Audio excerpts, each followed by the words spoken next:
शिव कथा करी, भगवान शंकर का चरित्र करा। मैंने तेरे ही भरोसे बाबा, तेरे ही भरोसे हवा बीच उड़ती जावांगी बाबा, डोर तो चढ़ी ना कटी जावांगी। भोले मैं तेरी कथा, शंभू मैं तेरी कथा, हवा बिच उड़ती जावांगी बाबा, डोर हत्तो छड़ी नाम कटी। शिव कथा कर रही है, भगवान शंकर का चरित्र कह रहा। उस जातरणी में वो बच्चा कह रहा है, एक तरफ बिल्ली बैठी है, एक तरफ जातरणी बैठी है, एक तरफ तुम बैठी हो, तुम कह रही हो कि ये मेरा पुत्र है, तुम कहती हो कि मेरे सोने की सीढ़ी है, ये स्वर्ण सीढ़ी। वो जातरणी मुझे देख रहे, मां तुम मुझसे प्रीत मत रखो। वो बच्चा कह रहा है अपनी मां वरवरणी से, तुम मुझसे प्रीत मत रखो, मैं तो कुछ दिन का हूं, थोड़े से दिन मेरे जीवन के, मुझे थोड़ा सा दिन मिला है जीवन, मेरी थोड़ी सी जिंदगी है, जितना जी लूंगा जी लूंगा।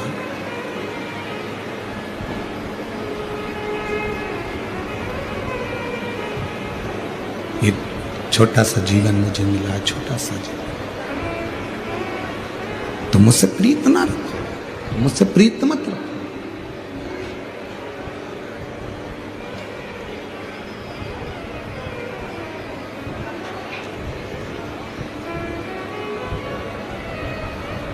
थोड़ी देर बाद एक ये बालक वरवरणी का और एक कपिल देव जी महाराज, कपिल देव जी महाराज ने भी अपनी माता देवहूति को ज्ञान दिया था,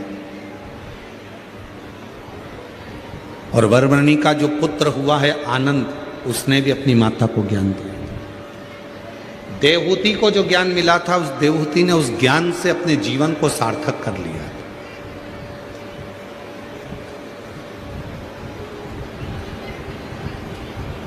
देवहूति ने उस ज्ञान से अपने जीवन को सार्थक कर लिया था कि मेरे बेटे ने मुझको ज्ञान दिया। श्रीमद् भागवत कथा में माता देवहूति का चरित्र आता है कि माता देवहूति को अपना पुत्र स्वयं कपिल देव जी महाराज उनको ज्ञान दे रहे थे, स्वयं पुत्र ज्ञान दे रहा। और शिव पुराण यह कहती है कि ज्ञान कहीं से भी प्राप्त हो, कैसे भी प्राप्त हो, कभी भी प्राप्त हो, उसको ग्रहण कर लेना चाहिए। पर ज्ञान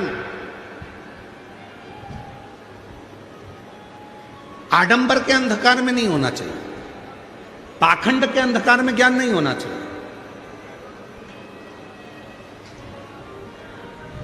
आज दुनिया चमक देखकर जगह जगह चली जाती है और उसको मालूम नहीं है कि इस चमक से एक ना एक दिन उसके नेत्र खराब हो सकते हैं।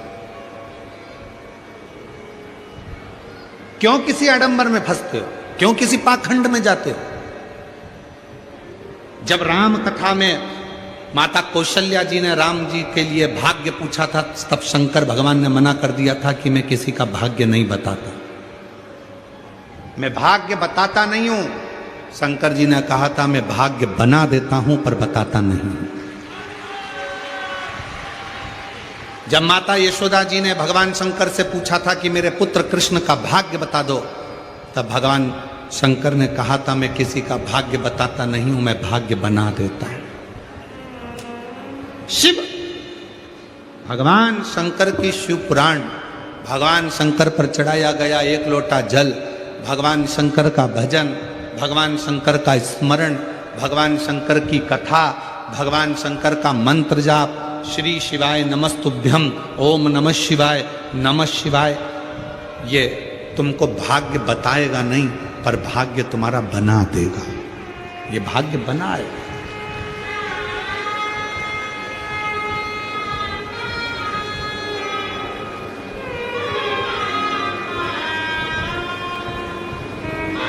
जो तुमसे कहे कि मेरे पास आकर बैठो मैं तुम्हारा भाग्य चमका दूंगा, बिल्कुल मत समझ लेना कि पक्का झूठ बोल रहा है।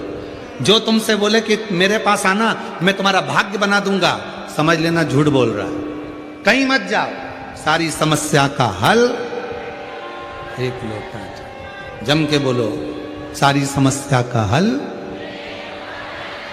जब सीहोर वाला बाबा इतना डंका पीट पीट के कह रहा है कि कहीं मत जाओ, एक लोटा जल चढ़ाओ, तुम्हारी किस्मत तुम्हारा भोलेनाथ बना देगा, कहीं मत जाओ, अपने घर के मंदिर में जाओ, अपने घर के पास के मंदिर में एक लोटा जल चढ़ाने जाओ, कहीं किसी चुंगल में मत फंसो, किसी के आडंबर में मत फंसो। क्यों फंसो?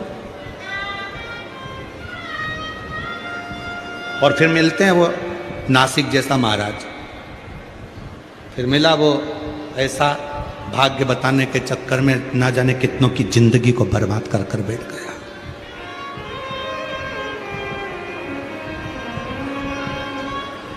क्यों जाना? क्यों आडंबर में फंसना? क्यों पाखंड में फंसना? एक लोटा जल सारी समस्या का हल।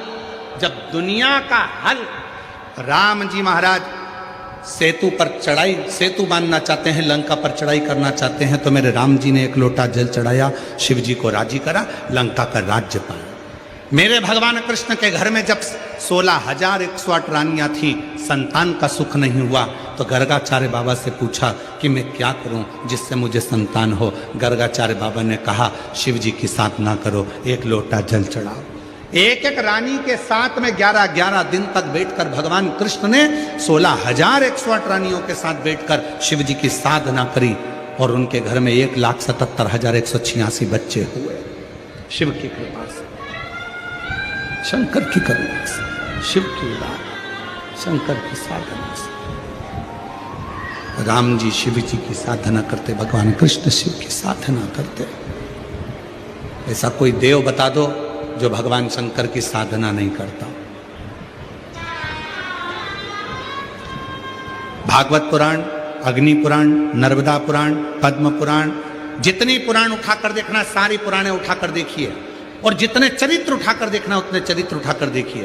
कोई एक देवता का नाम बता दो जो शंकर भगवान के शिवलिंग की पूजन नहीं करता हो। कोई एक देवता का नाम बताना जो शंकर भगवान के शिवलिंग की पूजन नहीं करता। सूर्यदेव शिव की पूजन करते हैं, चंद्रदेव शिव की पूजन करते हैं, राहु शिव की पूजन करते हैं, शनि शिव की पूजन करते हैं, केतु शिव की पूजन करते हैं, मंगल शिव की पूजन करते हैं, बुध शिव की पूजन करते हैं, पृथ्वी शिव की पूजन करती है, आकाश पृथ्वी की शिव की पूजन करता है, जल शिव की पूजन करता है। 20 लाख योनि, 84 लाख योनि में से 20 लाख योनि वृक्ष की है, पत्तियों की है, पौधों की है, इन पौधों की, इन वृक्षों की है 20 लाख योनि। ए भाई, खींच खींच के बोलना पड़ रहा है, कब तक खींच के बोलेंगे, गला दुख रहा है। 20 लाख योनि वृक्ष की है, 20 लाख योनि इन पौधों की है, और वो 20 लाख योनि पौधों की, वो पौधे भी शिव की साधना करते हैं, शिवलिंग की उपासना। शिव साधना में डूबे हुए कौन? गणेश जी महाराज शंकर जी की साधना करते हैं, कार्तिकेय बाबा शिव की साधना करते हैं, माँ जगत जननी शिव की साधना करती है, दुर्गा भवानी शिव की साधना करती है, माँ रेणुका माता भी शंकर की साधना में डूबी रहती हैं। ऐसा कोई बताओ।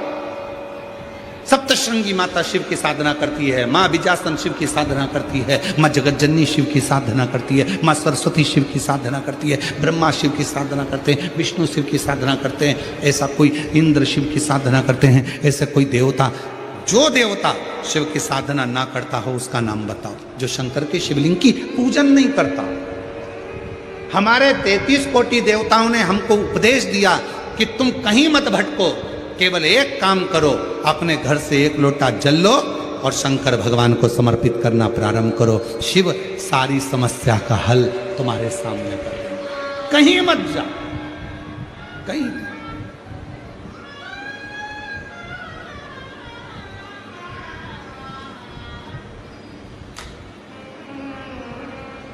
तुझ में राम, मुझ में राम, सब में राम समाया है, जित देखो उत राम की ही माया है। सब में राम समाया, कोई अलग, सब में। जहां देखो वही राम। सीहोर कौन कौन गया? हाथ उठाओ जरा। कुबेरेश्वर धाम गए हो आप लोग? वहां क्या कहा जाता है? कंकर शंकर। क्या कहते हैं? कंकर शंकर। वहां यह नहीं कहा गया कि कोई इंसान शंकर है, वहां यह नहीं कहा गया कि कोई बाबा जोगी सन्यासी शंकर है, वहां यह कहा गया कि कंकर शंकर है। आप कंकर को उठाओ, पूजन करो, शंकर माना, पूजा लेकर अपने घर आ गए, वो कंकर को शंकर मान लिया, कंकर को शंकर। फिर ना कोई विचार, ना कोई सोच, ना कोई दृष्टि।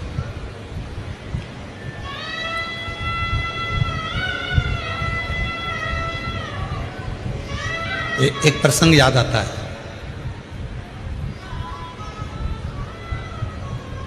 एक लड़का एक लड़की से कहता है, मैं तुझसे इतना प्रेम करती हूं, इतना प्रेम करता हूं, मैं तुझे इतना प्रेम करता हूं कि हर जगह जिसे देखूं मुझे तू ही नजर आती है।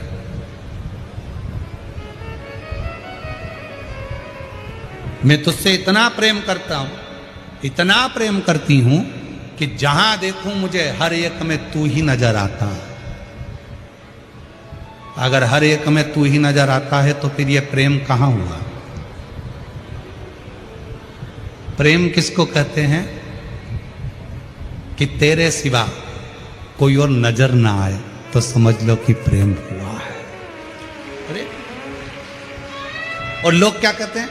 मैं इतना प्यार करती हूं, इतना प्रेम करती हूं, इतना प्रेम करती हूं कि हर एक में तू ही दिखता, हर एक में तू ही दिखता। मतलब प्रेम है ही। प्रेम होता तो तेरे सिवा और कोई ना दिखता तो समझो कि प्रेम हुआ है, तो समझो कि प्यार हुआ।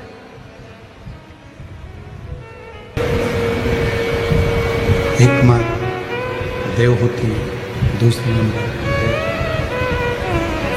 बरबरनी, ये दो है। एक देवहूति को भी कपिल देव जी महाराज ने ज्ञान उपदेश दिया।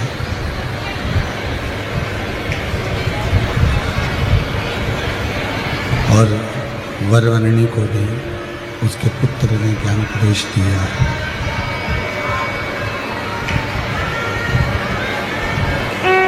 दो, एक देवहूति, एक वरवर्णी, दोनों को उपदेश दिया। दोनों को उपदेश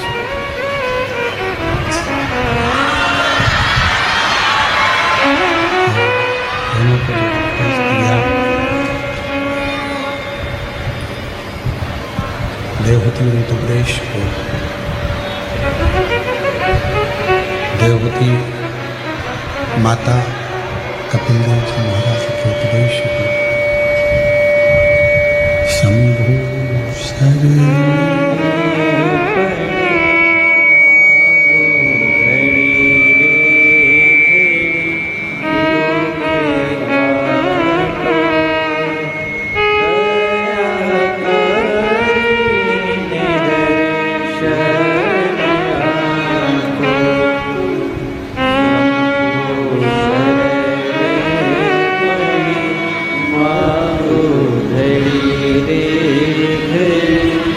दुख काटो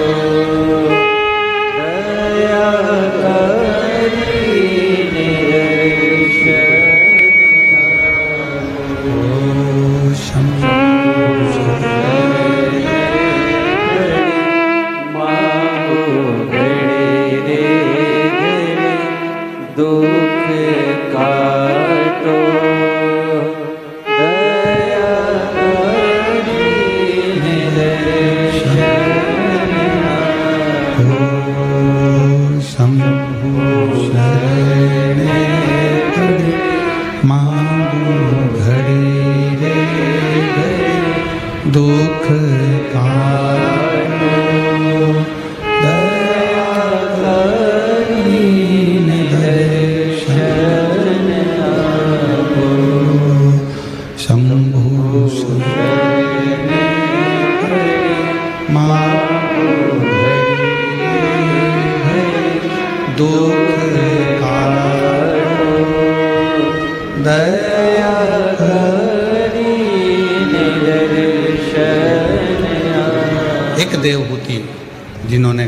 कपिल देव जी महाराज के मुख से ज्ञान उपदेश लिया। और कपिल देव जी महाराज के मुख से ज्ञान उपदेश लेकर देवहूति ने अपने जीवन में शिव की भक्ति को प्राप्त किया। और दूसरे नंबर पर है वरवर्णी। दूसरे नंबर पर वरवर्णी अपने पुत्र से सुनती है और अपने पुत्र के मुख से जो संवाद श्रवण किया, उस संवाद के कारण वरवर्णी को क्रोध आ गया। और वरवर्णी को क्रोध आया, ऐसा क्रोध वरवर्णी के जीवन में आया कि वरवर्णी ने अपने ही पुत्र को प्रसूति कक्ष में छोड़ दिया। जिस कक्ष में बच्चे को जन्म दिया था,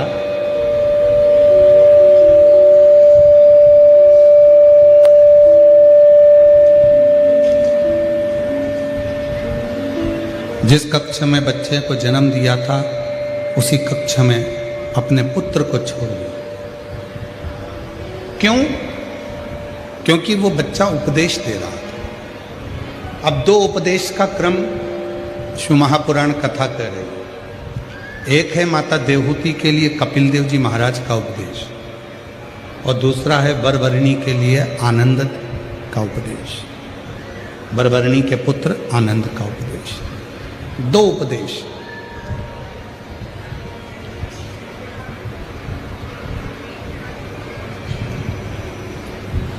देवहूति माता उपदेश सुनती हैं तो भक्ति में डूब जाती, और वरवर्णी उपदेश सुनती है अपने पुत्र का तो क्रोध से भर जाती, और क्रोध से भरकर वो अपने पुत्र को प्रसूति कक्ष में ही छोड़ देती, प्रसूति कक्ष में छोड़ देती, उसको छोड़कर वापस चली जाती है। बस कक्ष की वापस चली जाती।